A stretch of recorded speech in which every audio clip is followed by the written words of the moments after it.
नमस्ते बहनों, नमस्ते, प्रणाम। आज मैं एक बेटी विवाह गीत गा रही हूँ। आप लोग देखना, कमेंट करना। छोटी मोटी सितारियाँ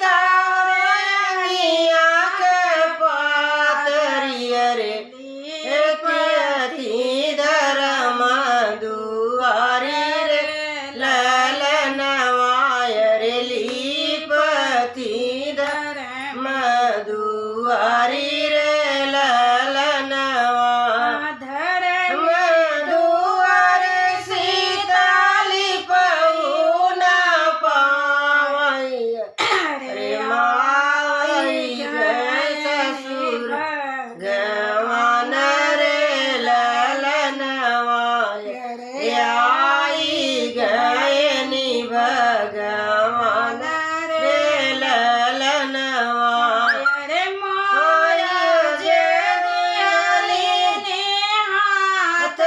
घड़ी लवाय रे बाबा जय रखिया गुरे रई रे ललनवा रे बाबा जय किया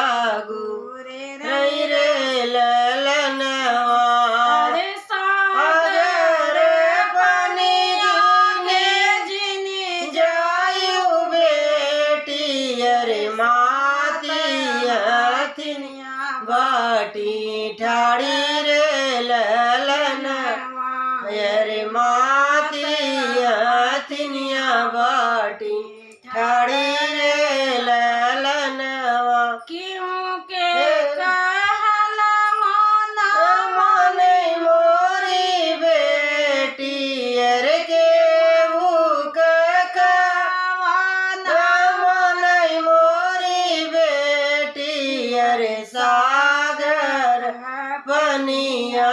के जाई रे ललना मायर सागर पनिया के जाई रे ललना सागर पनिया के जाई रे